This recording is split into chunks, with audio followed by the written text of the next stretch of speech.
একাদশী হোক বা পূর্ণিমা অথবা হোক শ্রাবণ মাসের সোমবার, যে কোনো দিন আপনারা চোখ বন্ধ করে এই রেসিপিটা বানিয়ে নিতে পারবেন। খেতে ভীষণ সুন্দর লাগবে আর পেট ভরা একটা খাবার। তাহলে চলুন শুরু করি আজকের রেসিপি। নমস্কার বন্ধুরা, কেমন আছেন সবাই? ভালো তো? পাপিয়ার ঘরোয়া চ্যানেলটিতে সকলকে জানাই স্বাগত। স্কিপ না করে পুরো ভিডিওটা দেখুন, আশা করি আপনাদের প্রত্যেকের ভালো লাগবে। সুন্দর একটা রেসিপি শিখে নিতে পারবেন। আমি প্রথমেই এই কাপ মেপে 1 কাপ বড় দানা সাবু নিয়েছি, এটা ওজনে 200 গ্রাম। আপনারা এটা কম বেশি করে নিতে পারেন। বড় দানার সাবু দিয়েই কিন্তু রেসিপিটা ভালো হবে। একটা বাটির মধ্যে নিয়ে নিলাম। এবার বেশ কিছুটা জল দিয়ে এটাকে ভালো করে একটু ধুয়ে নেব। এর মধ্যে যে সাদা সাদা গুঁড়ো গুঁড়ো অংশ আছে, মানে যেটা স্টার্চ, সেটাকে খুব ভালো করে ফেলে দিতে হবে।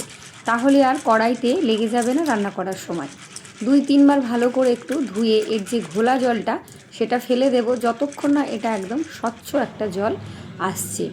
ভালো করে জলটাকে এইভাবে একটু নেড়েচেড়ে ধুয়ে ফেলে দিয়েছি। দেখুন এইবারে পরিষ্কার করে ঝরঝরে হয়ে গেছে। এবার এটাকে আমি সোক করব। তার জন্য যে কাপ মেপে আমি সাবু নিয়েছি সেই কাপ মেপে 1 কাপের কিছু কম জল এখানে আমি দিয়ে দিচ্ছি। জলটা এই রকম মাপ করে দেবেন, এতে করে সাবুটা ভিজেও যাবে আর খুব বেশি জল থাকবে না, একেবারে ঝরঝরে হয়ে যাবে। ব্যাস, এটাকে আমি ঢাকা দিয়ে রেখে দেব মোটামুটি 2.5 থেকে 3 ঘন্টা মতন। 2.5-3 ঘন্টা সময় এটাকে দিতেই হবে ভেজার জন্য। আপনাদের হাতে সময় থাকলে 4-5 ঘন্টাও ভিজিয়ে রাখতে পারেন, তাতে করে আরও নরম হয়ে যাবে আর রান্নাটা করতে খুব কম সময় লাগবে। এটা ভিজতে থাক, ততক্ষণ আমি এর জন্য কিছু কাটাকুটিগুলো সেরে ফেলি। আমি এখানে 2খানা আলু নিয়েছি, 1.5 খানা আলু নিয়েছি। খুব বেশি আলু দেব না, আপনারা চাইলে এটা বেশি করেও দিয়ে নিতে পারেন। এবারে আলুগুলোকে একদম ছোট ছোট চৌকো চৌকো টুকরো করে কেটে নেব, কারণ আলুগুলো যতটা ছোট করে কাটবো এটা রান্না করতে ততটাই কম সময় লাগবে।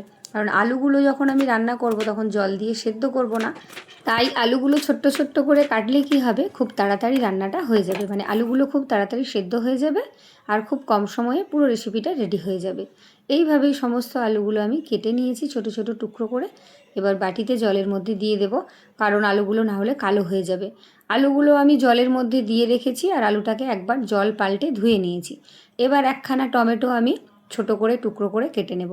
আপনারা টমেটো এখানে নাও দিতে পারেন, তবে দিলে যেমন দেখতে ভালো লাগবে তেমনি খেতেও ভালো লাগবে। টমেটোটাকেও আমি একটু ভালো করে টুকরো করে কেটে নিলাম, তবে সাবুর পরিমাণ বাড়িয়ে নিলে টমেটোর পরিমাণটা একটু বাড়িয়ে নেবেন। এখানে বেশ কিছুটা আমি ভাজা বাদাম নিয়েছি হামানদিস্তার মধ্যে, এগুলোকে একটু ক্রাশ করে নেব। আপনারা চাইলে মিক্সিতেও দিতে পারেন, তাতে করে কিন্তু একটু বেশি মিহি গুঁড়ো হয়ে যাবে। আমি এখানে খুব বেশি মিহি গুঁড়ো করব না, একটু দলা দলা রেখে দেখুন এই যে দরদরা করে ক্রাশ করে নিয়েছি, মানে গোটা বাদামগুলোকে হালকা করে একটু ভেঙে নিয়েছি।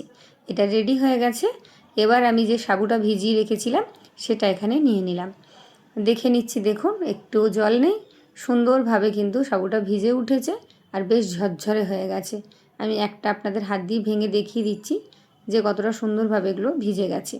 আমি মোটামুটি 3 ঘন্টা মতো ভিজিয়ে রেখেছিলাম। দেখুন ভীষণ সুন্দরভাবে কিন্তু সাবুটা ভিজে গেছে। সাবুটা যেন খুব ভালোভাবে ভেজে সেদিকে কিন্তু খেয়াল রাখতে হবে। এবার সাবুর মধ্যে দিয়ে দিচ্ছি আমি 1 টেবিল চামচ গাওয়া ঘি দিয়ে ভালো করে একটু নেড়েচেড়ে মিশিয়ে নিচ্ছি। এতে করে যখন রান্না করবেন তাহলে একটার গায়ে একটা আর লেগে যাবে না, আর তলায়ও লেগে যাওয়ার চান্স খুব একটু কমই থাকবে। ভালো করে মিশিয়ে নিলাম, তবে এখানে আমার মনে হচ্ছে আরও 1/2 চামচ গাওয়া ঘি দিলে ভালো হবে, তাই দিয়ে দিলাম আমি আরও 1/2 চামচ গাওয়া ঘি। আপনারা চাইলে এখানে সাদা তেলও দিতে পারেন। এটা মাখানো হয়ে গেছে, একধারে রেখে দিচ্ছি। এবার আমি কড়াই বসিয়ে রান্নাটা শুরু করছি। 1 টেবিল চামচ দিয়ে দিলাম সাদা তেল আর 1/2 টেবিল চামচ দিয়ে দিলাম গাওয়া ঘি। এই রকম দুটো মিশিয়েই আপনারা করবেন, তাতে করে খেতে ভীষণ ভালো লাগবে। তেল আর ঘি দুটোই ভালোভাবে গরম হয়ে গেছে, দিয়ে দিলাম 1/2 চা চামচ মতো গোটা জিরে। জিরেটা ভালো করে একটু নেড়েচেড়ে ভেজে নিচ্ছি। এবার এর মধ্যে দিয়ে দেব আমি কেটে ধুয়ে রাখা আলুগুলো। গ্যাসটাকে একদম কমিয়ে দিয়েছি, নাহলে তেলটা ছিটকে আসতে পারে। আর তেল আর ঘিয়ের পরিমাণটা একটু বেশি দেবেন, যাতে করে সমস্ত রান্নাটা খুব সুন্দরভাবে হয়ে যায়, আলুগুলো ভালো করে ভাজা হয়ে যায়। এবার আমি হালকা আঁচে আলুগুলোকে নাড়াচাড়া করে ভাজতে থাকবো। অল্প আঁচেই ভাজতে হবে, আপনারা চাইলে ঢাকা দিয়ে দিয়ে ভাজতে পারেন।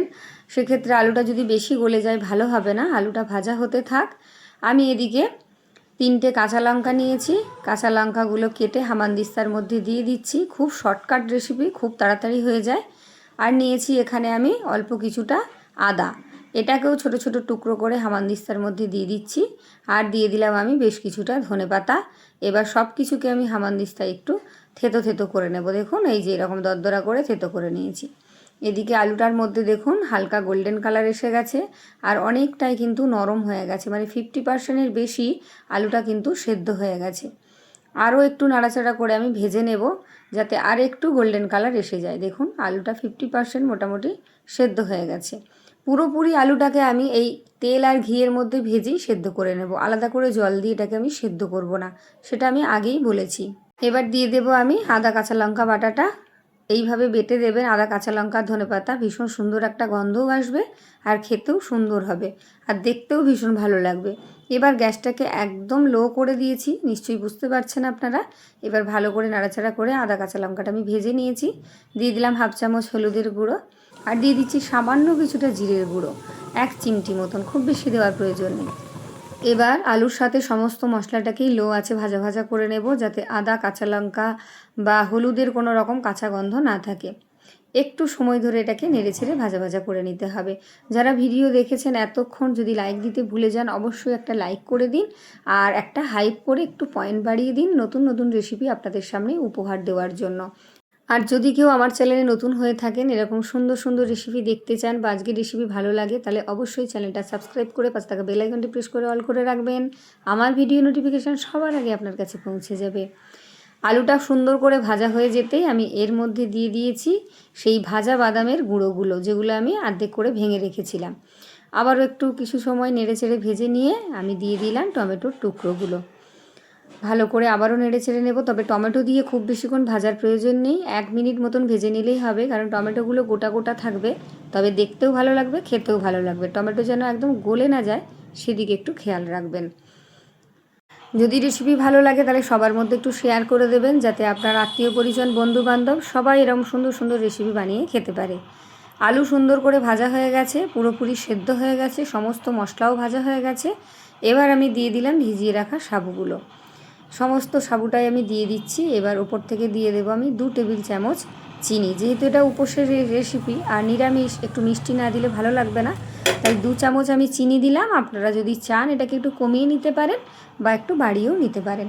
এবার গ্যাসটাকে একদম কমিয়ে দিয়েই আমি ভালো করে এটাকে নেড়ে চেড়ে আলুর সাথে মিশিয়ে নেব। আর এরকম মেশাতে মেশাতেই কিন্তু সাবুটাও সেদ্ধ হয়ে যাবে, আপনা থেকেই ট্রান্সপারেন্ট হয়ে যাবে, দেখলেই বুঝতে পারবেন সাবুর পার্টগুলো। দেখুন কালারটা অনেকটা চেঞ্জ হয়ে গেছে, ভালো করে মিশিয়ে নিয়েছি। এবার এটাকে আমি ঢাকা দিয়ে রেখে দেব মোটামুটি 1 থেকে 1.5 মিনিটের জন্য লো আছে, যাতে করে পুরোপুরি সাবুটা সুন্দরভাবে সেদ্ধ হয়ে যায়। খুব বেশি সময় রাখার দরকার নেই, 1 মিনিট মতন রাখলেই হবে, নাহলে তলায় আবার ধরে যেতে পারে। 1 মিনিট পর আমি ঢাকাটা খুলে নিচ্ছি। এইভাবে একটু ভাপে ভাপে রেখে সাবুটাকে ভালো করে কুক করে নিতে হবে। এতে একদমই জল দেবেন না, তাতে করে ভালো হবে না। এই সাবুর পোলাও বা সাবুর খিচুড়িটা খেতে দুর্দান্ত লাগে। 1 বাটি খেলে আপনার যেমন পেট ভরবে তেমনি ভালোও লাগবে। উপোসের দিনে যেমন রুটি পরোটা বা একঘেয়েমি খাবার খেতে ভালো লাগে না, তখন কিন্তু এই রেসিপিটা ভীষণই মুখরোচক লাগবে। আপনারা অবশ্যই একবার বানিয়ে খেয়ে দেখতে পারেন। দেখুন সাবুগুলো কিন্তু দেখুন সেদ্ধ হয়ে গেছে। এবার ওপর থেকে কিছুটা গোলমরিচের গুঁড়ো ছড়িয়ে দিলাম আর দিয়ে দিচ্ছি আমি সামান্য পরিমাণ নুন, এটা আপনারা অবশ্যই চেক করে নেবেন। আর দিয়ে দিচ্ছি ওপর থেকে বেশ কিছুটা ধনেপাতা কুচি। নুন মিষ্টি আপনারা অবশ্যই চেক করে নেবেন রান্নার নামানোর আগে। এবার ওপর থেকে একটু এটাকে চটপটা করার জন্য সামান্য একটু পাতিলেবুর রস দিয়ে দিচ্ছি। এটা দিলে ভীষণ একটা সুন্দর টেস্ট আসবে আর সুন্দর একটা গন্ধও আসবে। ভালো করে আবারও মিশিয়ে নেব। গ্যাসটাকে কিন্তু আমি একদম লোতে রেখেছি, খুব বেশি হাই হিটে রাখলে কিন্তু সাবুটা তলায় ধরে যেতে পারে। আর এই রেসিপিটা ঠান্ডা হওয়ার পর একদমই ঝরঝরে হয়ে যাবে, একটার গায়ে একটা একদমই লেগে যাবে না। এখনই দেখুন একটার গায়ে একটা লাগেনি, বেশ সুন্দর ঝরঝরে একটা সাবুর খিচুড়ি বা সাবুর পোলাও রেডি হয়ে গেছে। এবার এটাকে আমি ঢাকা দিয়ে রেখে দেব 2 মিনিটের জন্য, গ্যাস বন্ধ করে স্ট্যান্ডিং টাইমে। 2 মিনিট পর আমি ঢাকাটা খুলে আপনাদের দেখাচ্ছি যে কতটা সুন্দরভাবে এটা রেডি হয়ে গেছে। 2 মিনিট পর আমি ঢাকা খুলে নিলাম, ভালো করে একটু নেড়েচেড়ে মিশিয়ে নিচ্ছি। দেখুন ভীষণই সুন্দর ঝরঝরে হয়েছে। আপনারা চাইলে এখানে একটু কড়াইশুঁটিরও ব্যবহার করতে পারেন, আরও ভালো লাগবে খেতে। এবার এটাকে আমি নামিয়ে আপনাদের পরিবেশন করে দেখাচ্ছি। দেখুন কতটা সুন্দর ঝরঝরে একটা রেসিপি রেডি হয়ে গেছে। তাহলে আপনারা যারা আমার চ্যানেলে নতুন আছেন অবশ্যই চ্যানেলটা সাবস্ক্রাইব করবেন, লাইক করবেন। কে কোথা থেকে দেখছেন, রেসিপিটা কেমন লাগলো অবশ্যই কমেন্ট করে জানিয়ে যাবেন। আপনাদের প্রত্যেককে আমি ধন্যবাদ জানাতে পারবো। উপোসের দিনে বা একাদশীর দিনে বা অমাবস্যা পূর্ণিমা কোন দিনে আপনারা এরকম রেসিপি বানিয়ে খাচ্ছেন অবশ্যই আমাকে কমেন্ট করে জানিয়ে যাবেন। আর রেসিপিটা কেমন লাগলো জানাতে ভুলবেন না। লাইক, কমেন্ট, শেয়ার, সাবস্ক্রাইব করতে ভুলবেন না। আপনাদের সকলকে অসংখ্য ধন্যবাদ জানিয়ে আজকের মতো টাটা।